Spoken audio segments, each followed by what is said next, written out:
শুভ সকাল আমার প্রিয় বন্ধুরা, কেমন আছো সবাই? আশা করছি সকলে অনেক বেশি ভালো আছো। আমরাও না বেশ ভালো আছি। ঘুম থেকে উঠেই কিন্তু চলে আসলাম উনুন পাড়ে, কারণ প্রত্যেক দিনের মতো আমার রান্নার জায়গাটা আগে পরিষ্কার পরিচ্ছন্ন রাখতে হয়। যেহেতু এটা রান্নাঘর না, সেই কারণে শুধু উনুনটা লেপলেই হয়ে যায়। আর তোমরা অবশ্যই জানিও তো এই জায়গাটায় কেমন জায়গা হয়েছে রান্নার জন্য। শীতকালে কিন্তু উঠোনের যে কোনো কোনায় কানায় রান্না করতে বেশ ভালো লাগে। তো সেই কারণে আমি ভাবলাম এই জায়গাটা অনেকটা বেশি মনোরম, আর রোদ্দুর আসে চারিদিক থেকে, ওখানেই রান্না করি। ওই জায়গাটা আগে আমার ছিল পুরোটা মুরগির ফার্ম। যেহেতু মুরগি চাষ বাড়িতে বন্ধ করে দিয়েছে, তো সেই কারণে ওখানে এখন আমি অন্য কাজগুলো করে থাকি। কাঠ শুকানো, তারপরে এখন ধরো উনুন পেতেছি, বিভিন্ন রকম কাজ ওখানে করে থাকি। আসলে কি বলতো, বাড়ির উঠোন কাঠান যদি একটু বড় হয় না, কাজ করতে, বাড়িতে কোনো শাদী অনুষ্ঠান করতে বেশ সুবিধা হয়। তো সেই কারণে ওই সকল কাজগুলো আমার এই ঘরের পেছনের ওই জায়গাটায় করা যায়। তবে কি বলতো, উঠোনের যে কোনায় রান্না করি না কেন, ঘর থেকে জিনিসপত্র বয়ে নিয়ে যেতে হয়, আবার নিয়ে আসতে হয়। কারণ ফাঁকা জায়গায় দুটো একটা জিনিস তো আর রেখে আসা যায় না। ওই কারণে প্রত্যেক দিনই আমি সমস্ত মশলার কৌটো, তেলের বোতল, হাঁড়ি কড়া বয়ে নিয়ে যাই, আবার বয়ে নিয়ে আসি। তবে কি বলতো, রৌদ্রের মধ্যে রান্না করতে না বেশ ভালো লাগে। আর এই জায়গাটাও রান্না করা যেত, তবে কি বলতো, প্রচুর লোকজন পুকুরে গা ধুতে আসে। তো সেই কারণে ক্যামেরা হাতে করে কাজ করা একটু যেন কেমন লাগে, ওই কারণে আমি ভাবলাম একটু সাইডের দিকে কাজ করি। তো দেখো, উঠোনের প্রত্যেকটা কোনা কানি এভাবে ঝাড় দিই, এক্ষুনি পরিষ্কার হবে না, কারণ এই যে সবুজ সবুজ ঘাস লতা পাতা হয়ে আছে, এগুলো থাকতে উঠোন পরিষ্কার থাকবেই না। তো একটু এই তেল স্প্রে করে দিতে হবে উঠোনটা, যাতে এই ঘাসপালাগুলো মরে যায় আর সুন্দর ঝাড়ু দিয়ে নেওয়া যায়। তো যতটা সম্ভব চেষ্টা করি প্রত্যেক দিন ঝাড়ু দিতে, তবে প্রচুর লম্বা আর বড় উঠোন, আমার পুরো কোমরই যন্ত্রণায় শেষ হয়ে যায় এরকম ঝাড়ু দিতে দিতে। আর এই সামনের জায়গাটা দেখে তো বুঝতেই পারছো কতটা ঘাসে, শাক, বিভিন্ন রকম গাছগাছালিতে এঁটে গেছে। তো এর মধ্যেও না কিছু কিছু জায়গায় দেখছি টমেটো গাছ, লঙ্কা গাছ, আলু গাছ, এই সকল জিনিস বেরিয়েছে। আর ঘরের পেছনে একটা জায়গায় তো চাল কুমড়ো গাছ হয়েছে, তো সেটা আবার আমি ধরা দিয়ে তুলেও দিয়েছি। তো আমার এই বাড়িটা বলতে পারো পুরো ফাঁকা, মনোরম, নিরিবিলি একটা জায়গা, যেখানে তুমি মন খুলে যেখানে খুশি কাজ করতে পারো। মনে যদি কোনো কোনায় একটু কষ্ট লুকিয়ে থাকে, তবে 10 মিনিট যদি আমার এই বাড়িতে একপাশে দাঁড়িয়ে থাকা হয়, প্রাকৃতিক যে দৃশ্য সেগুলো দেখেও মনটাকে অনেকটাই শান্ত করে রাখা যায়। তো হয়তো আমার কাছে খুব বেশি বড় দালান বিল্ডিং কিছুই নেই, তবে যেটুকুনি আছে চেষ্টা করি মনের মতো পরিপাটি করে নিজের মনকে এখানেই বসিয়ে রাখতে।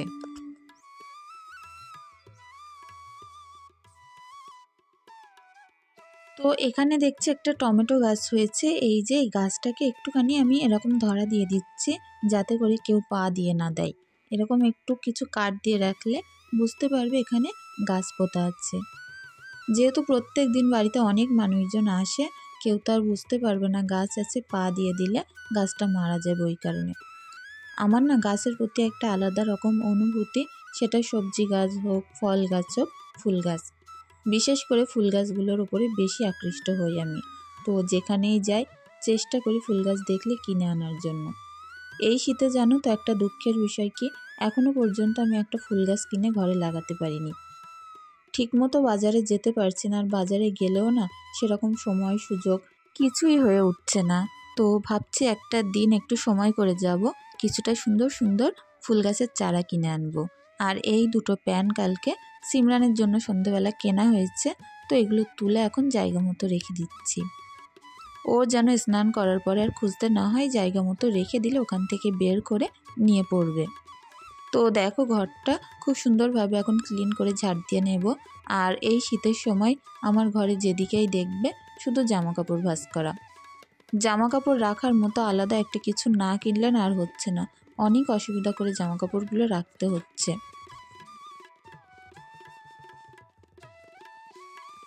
তো প্রতিদিনই এত সুন্দর করে ঘরবাড়িগুলো ঝাড়ু দিয়ে থাকি, তারপরেও খাটের তলা থেকে যে এত এত ময়লা বার হয় কি বলবো।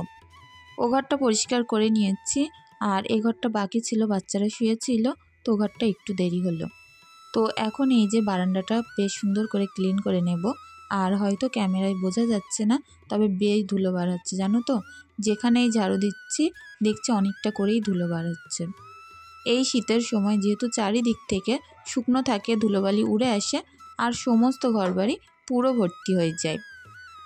তো খাটের তলা থেকে এতগুলো খাবারের ঠোঙা ময়লা বার হলো। প্রত্যেক দিন ঝাড়ু দেই, তারপরেও এতগুলো করে জিনিসপত্র আবারও বার হয়। কিছু বলার নেই জানো তো, বাচ্চা কাচ্চা ছোটো থাকলে এরকম হবেই। তো বেশ অনেকগুলো জামা কাপড় ছিল, সেগুলো আমি পুকুর থেকে কেচে নিয়ে আসলাম। আর এখন এই যে বিলের পাড়ে মেলে দেব। আমার এই যে কুল গাছের পাতাগুলো দেখতে পাচ্ছ, সমস্ত গাছ জুড়ে কুলে ভর্তি হয়ে গেছে। আর এই কুল না সব কুল গাছের আগে পাকে। তো এই কুলগুলো এখন কিন্তু পুরুষ্টও হয়ে গেছে। খুব ছোট্ট ছোট্ট ক্ষুদ্র ক্ষুদ্র কুল, তবে বেশ মিষ্টি। এই কুল কোথাও টকও হয় না, কষও লাগে না। যখন একটু মোটা মোটা হবে তখন তোমাদের সাথে শেয়ার করব কুল মাখা করে। আর বছরেও করেছিলাম জানো তো, বেশ দারুণ লাগে। তবে শুধু যদি নুন দিয়ে খাওয়া হয় সেটা আরও ভালো লাগে। মিষ্টি কুল দেখবে মাখা করলে ভালো লাগে না, শুধু খেতেই বেশি ভালো লাগে।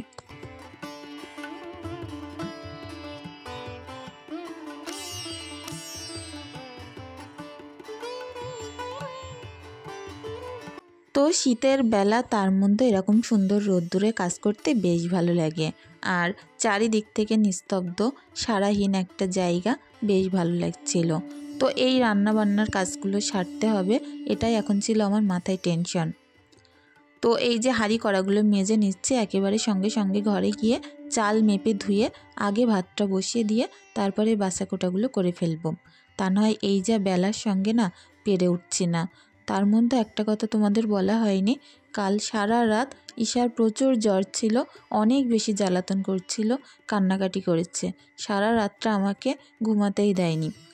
তো বাচ্চা কাচ্চার শরীর খারাপ থাকলে তখন কাজগুলো না আরও বেশি ভার বলে মনে হয়। তো হাজব্যান্ডকে আমি ফোন করেছিলাম, এর মাঝে অনেক বেশি দুষ্টুমি করছিল ঈশা, কান্নাকাটি করছিল, থাকতেই চাইছিল না। তো ওর পাপাকে ফোন করে বললাম একটু নিয়ে যেতে।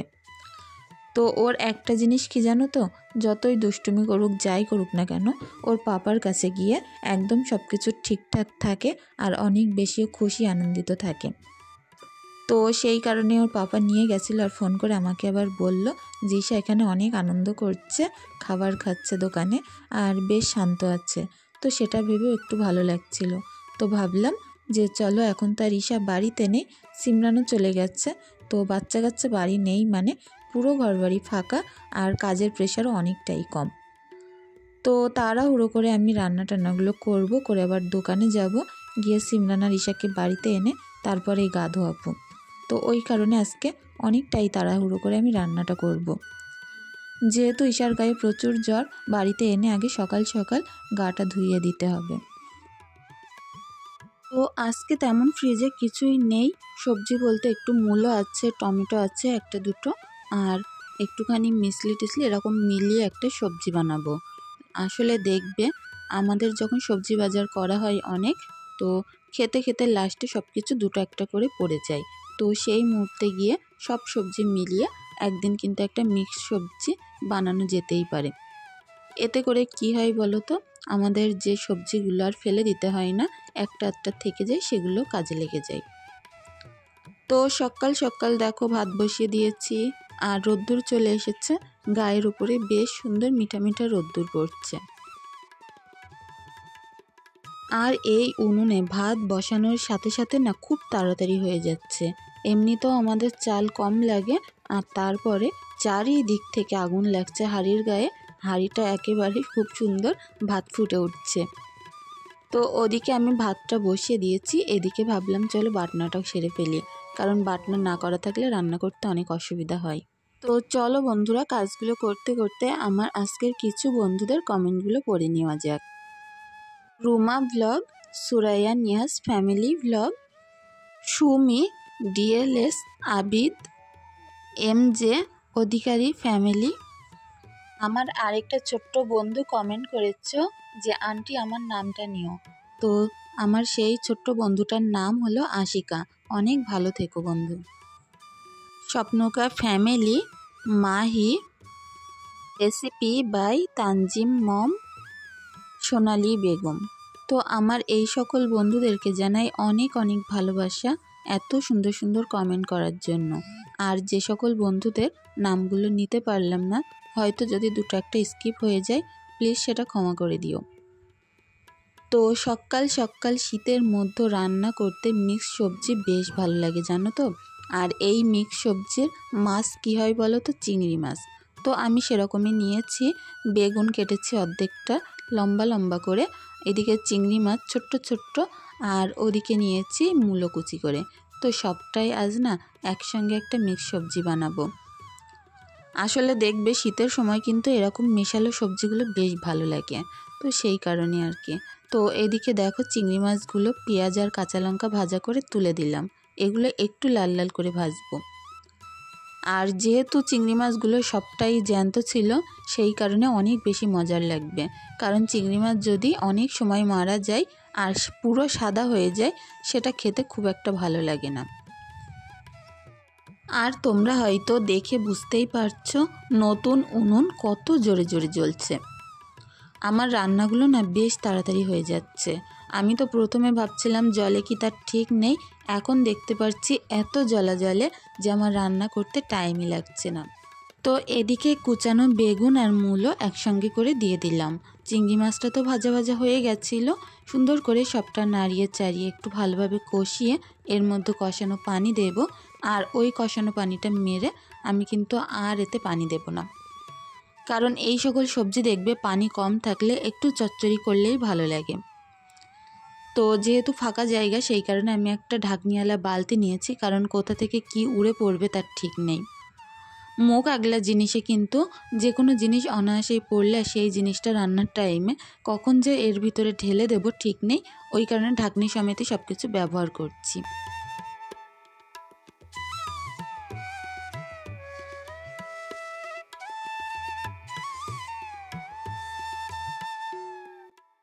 ফাঁকা জায়গায় রান্না করলে কেমন মনে হয় তো বলো তো, যে ছোটোবেলায় যেমন বাগানে আমরা এদিক সেদিকে পিকনিক করতাম, ঠিক সেরকমই মনে হয়। অনেকবার হয়েছে এরকম ফাঁকা জায়গা দেখে, বাগান দেখে আমরা সব কিছু বাড়ি থেকে গুছিয়ে নিয়ে গিয়ে রান্না টান্না করেছি, ঠিক সেরকমই মনে হচ্ছে। তো চারিদিক থেকে গাছে আটা, আর তার মাঝখানে একা একা আমি রান্না করছি। সিমরা নিশা যদি বাড়িতে থাকতো একটু ভালো হতো, অন্তত কথা বলার লোক হতো। কেউ না, কথা বলারও লোক নেই বাড়িতে এখন। হাজব্যান্ড তো আর সারাদিন বাড়িতে থাকে না, আর সিমরা নিশাকে নিয়ে গেছে মানে আমাকে গিয়েই আবার নিয়ে আসতে হবে। তো ওই কারণে একটু তাড়াহুড়ো করে রান্নাটাও করে নিচ্ছি। তো এদিকে দেখো চচ্চড়িটা কিন্তু প্রায় ঝোল মরে এসছে। এখন এই পর্যায়ে একটু একটু করে নাড়ছিলাম আর টমেটোটা দিয়ে দিলাম। টমেটোগুলো একটু বড় বড় কেটেছি, এগুলো যাতে আমি খাওয়ার সময় পাতে পড়ে।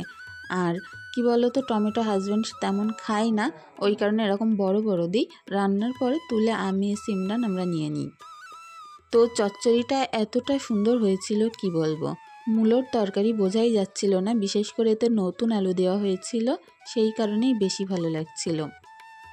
নতুন আলু উঠলে প্রথমেই আমি আগে আলুর দম করতাম, কিন্তু এবার আর সেটা হলো না। ইদানিং করে কয়েকদিন আলু খাওয়া হয়ে গেল, কিন্তু কোনো রকম দম কিংবা কিছু বানানো হলো না। ভাবছি এইবার দিন যখন আনবে, তার থেকে একদম ছোট্ট ছোট্ট আলুগুলো বেছে নেব। আমার মা না ছোটোবেলায় দেখতাম একদম গুলি গুলি সাইজের যে আলুগুলো হয়, সেই আলুর দম বানাতো, আর সেগুলো যে এতটা বেশি মজা লাগতো এখনও পর্যন্ত আমি ভুলতে পারি না। আমাদের বাড়িতে যখন আলু আনে তখন একদম গুঁড়ো গুঁড়ো আলুগুলো আমি সাইড করে রেখে দিই, আর সেগুলি সিদ্ধ করে আলুর দম বানাই। আমার না প্রচণ্ড ভালো লাগে আলুর দম আর রুটি। আমাদের বাড়ির শিওর এরকম শীতের সময় হতোই সন্ধ্যাবেলা করে। তো এদিকে দেখো সবজিটাও সুন্দর করে নামিয়ে নিয়েছি, আর যে থালাটা দিয়ে ঢাকা দেওয়া ছিল সেটার মধ্যেই নামিয়েছি, কারণ এখান থেকে ঘরে যেতে গেলে অনেকটা দূর, ওই কারণে যা আছে তাতেই কাজ মেটাচ্ছি। তো বন্ধুরা, আজকের ভিডিওটি আর বেশি দূর বাড়াবো না। তো সকলে যাওয়ার আগে প্লিজ আমার ভিডিওটি যদি ভালো লাগে একটি লাইক, একটি কমেন্ট করে দিও। এদিকে এক কড়া পানি বসিয়েছি খালি উনুনে। তো আজকের ভিডিওটি এখানেই রাখছি।